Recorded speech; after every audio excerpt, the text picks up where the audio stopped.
네, 안녕하십니까. 이번에 질문 주신 내용을 좀 살펴볼게요. 보내주신 메일에 링크 주소를 한번 들어가 보면 이런 동영상 강좌가 있습니다. 이게 이제 씬 노드를 가지고 어떤, 객체를 제작을 하는 건데요. 자, 여기서 이제 두 가지 정도 질문을 주셨는데, 일단 이대로 따라 했는데 이 동그라미가 제대로 안 나온다는 질문하고, 그 다음에 최종적으로 렌더링 걸 때 기본 렌더러로 할 경우를 좀 가르쳐 달라고 하셨는데요. 자, 이거는 한 번씩 보시고요.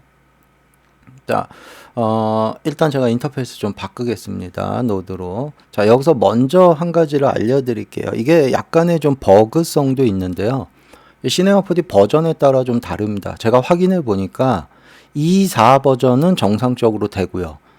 뭐 2.5 버전은 또 안 되고요. 2.6 버전은 또 정상으로 되고요. 그 다음에 마지막으로 지금 사용하고 있는 2023 버전은 또 정상적으로 안 됩니다. 그래서 약간 어떤 뭐 규칙이 있는 것도 아니고 좀 버그성이 있습니다. 그래서 어떤 건지 한번 볼게요. 자, 이런 서클을 그대로 이 노드에서 출력을 내면은 이렇게 출력을 내면 이 서클이 동그랗게 안 나갑니다. 이게 약간 버그성이에요. 예, 그래서 이거 똑같은 작업을 2.4 버전에서 하면 정상적으로 나갑니다. 동그랗게. 자, 그래서 그 부분을 먼저 질문을 주셨는데 뭐 이건 어쩔 수 없습니다. 버그기 때문에. 그래서 이럴 경우에는 뭐 가장 쉽게 해결하는 방법은 요 다각형을 사용하면 됩니다. 그래서 다각형을 사용해서 마치 원형처럼 그냥 쓰시면 돼요. 뭐 특별히 문제될 거는 없기 때문에 자, 얘를 이용을 해서 그냥 이렇게 세그먼트 많이 줘서 사용하는 방법이 있고요. 자, 그 다음에 만약에 내가 진짜로 서클을 쓰고 싶다면 서클을 바로 쓸 수는 없습니다.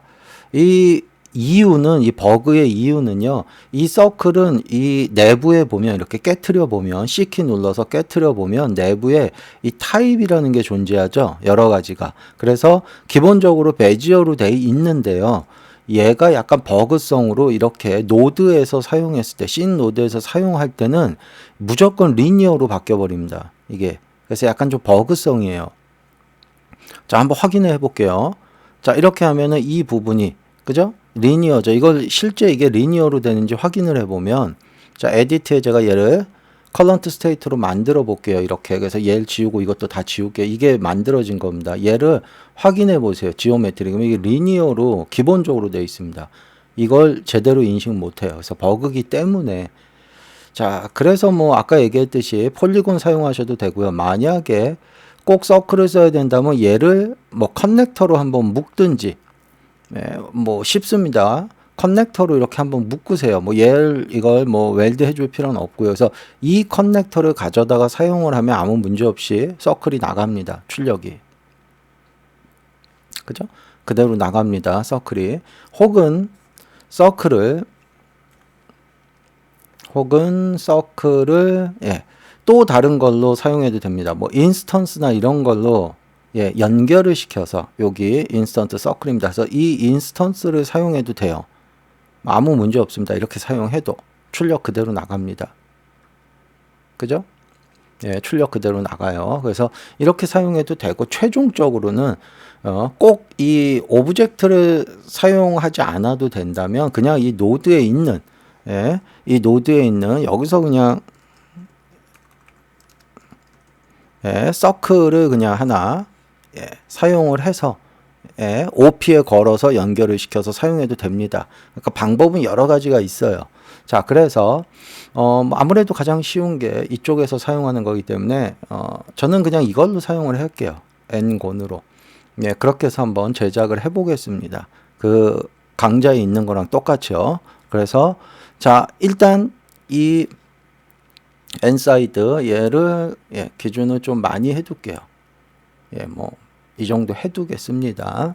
자, 그 다음에 그 강좌에 한 거를 한번 보시면서 따라와 보시기 바랍니다. 그래서 자, 여기에 보면 디스트리뷰트 쪽이죠. 여기에서 스케일 블루 노이즈라는 거를 하나 사용을 해서 그 다음에 또 저것도 하나 필요하죠. 쪽에 매트릭스 OP도 하나 필요하고요.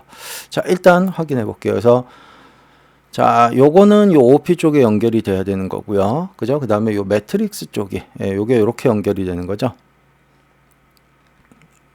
예, 그래서 이 매트릭스 쪽에 뭐 텍스트 하나 써서 강좌에 있는 거랑 똑같이 해볼게요. 그냥 D 하나 정도 해보겠습니다. D자 하나 정도 해서 이 OP 사이즈는 줄여놓을게요. 거기도 굉장히 작게 해놨으니까요. 자, 그래서 요걸 가지고 면을 만들어 줘야 되기 때문에 이렇게 익스트루드로 해서 오브젝트는 두께는 안 주겠습니다. 그래서 캡 쪽도 이렇게 레귤러로 해서 바꿔줘야 되죠. 그래서 요 익스트루드 된 거를 가져다 두고 요렇게 연결시키는 거죠. 아웃풋에 여기 지오메트리 쪽으로 이렇게 연결을 시키고요. 그럼 이렇게 생기죠. 그래서 요거를 뭐 이렇게 돌리겠습니다. 그래서 요 글자에 맞게끔 이제 조절을 할 건데 요거는 잠깐 가리겠습니다. 자, 그럼 이제 여기 가서 마찬가지로 뭐 개수 좀 한 1000개 정도만 할까요? 사이즈도 맥시멈 한 12 정도, 얘는 한 2 정도 해서 어쨌든 이런 식으로 만들 수가 있겠죠. 거기 나온 것처럼. 자, 이제 마지막으로 얘를 이제 우리가 어떤 매터리얼이나 실제 오브젝트로 만들어내기 위해서 이 씬을 커런트 스테이트로 실제 객체로 만들어 버리는 거죠. 그래서 얘를 뭐 안에 들어가서 보시면 구조는 이런 식으로 되어 있습니다. 얘를 뭐 인스턴스 써서 어쨌든 얘를 한 덩어리로 합쳐 버리겠습니다. 그리고 나머지 이제 필요 없어요. 다 지워 버릴게요.